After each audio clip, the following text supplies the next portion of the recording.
सुशीला कार्की के नाम पर पेच फंसा। क्या नहीं बनेगी नेपाल की प्रधानमंत्री? जेनजीज का साथ फिर कहां फंसी बात?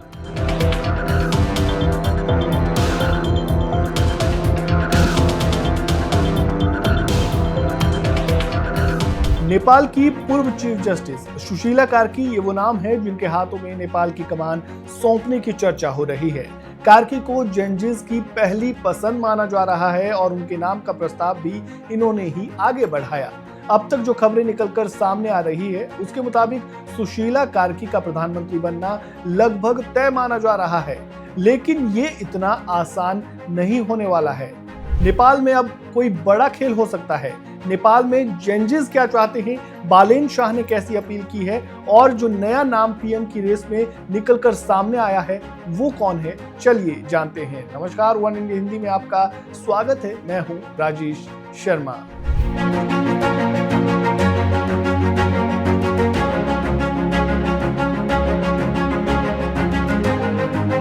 नेपाल में पैदा हुए राजनीतिक और संवैधानिक संकट के बीच जेनजीज ने पूर्व चीफ जस्टिस सुशीला कार्की के हाथों में सत्ता सौंपने का मन बनाया है।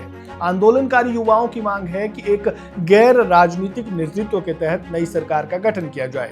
हालांकि संविधान के मुताबिक वर्तमान संसद रहते हुए किसी गैर सांसद को प्रधानमंत्री बनाना संभव नहीं है। इसी कारण प्रदर्शनकारी संसद भंग करने की मांग पर अड़े हैं। बुधवार को काठमांडू स्थित आर्मी हेडक्वार्टर में करीब 9 घंटे तक अहम बैठक चली, जिसमें नई सरकार के गठन को लेकर सहमति नहीं बन सकी। हामी नेपाली एनजीओ की ओर से पूर्व जस्टिस सुशीला कार्की के नाम का प्रस्ताव रखा गया। काठमांडू के मेयर बालेन शाह ने भी कार्की का समर्थन किया, लेकिन शर्त रखी कि पहले संसद भंग हो तभी अंतिम सरकार बन सकती है।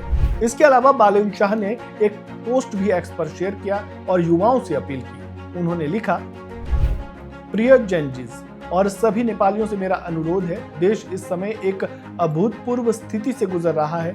आप एक सुनहरे भविष्य की ओर कदम बढ़ा रहे हैं। कृपया इस समय घबराएं नहीं, धैर्य रखें। अब देश को एक अंतरिम सरकार मिलने वाली है जो देश में नए चुनाव कराएगी। इस अंतरिम सरकार का काम चुनाव कराना और देश को एक नया जनादेश देना है।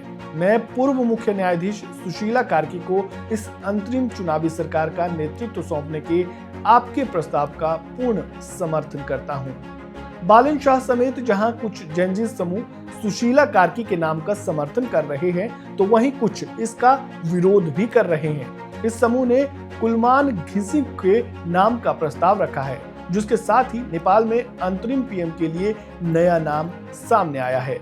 इस बीच नेपाली सेना ने सभी जेनजी समूहों से बातचीत में शामिल होने की अपील की है।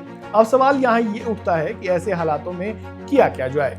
जानकारों की माने तो मौजूदा हालात में राष्ट्रपति के पास 2 विकल्प हैं, जिसमें पहला है संसद में मौजूद किसी सदस्य को प्रधानमंत्री नियुक्त किया जाए जिसे आंदोलनकारी स्वीकार करें। इसके बाद कैबिनेट की सिफारिश पर संसद भंग कर चुनाव कराया जा सकता है।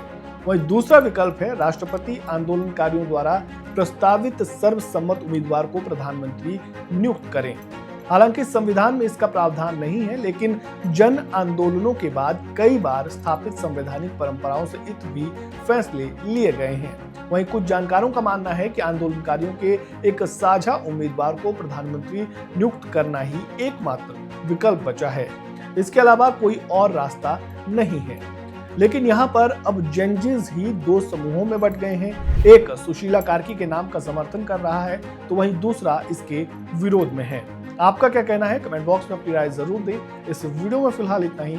खबरों से जुड़े ताजा अपडेट के लिए बने रहें वन इंडिया हिंदी के साथ। धन्यवाद। Subscribe to One India and never miss an update. Download the One India app now.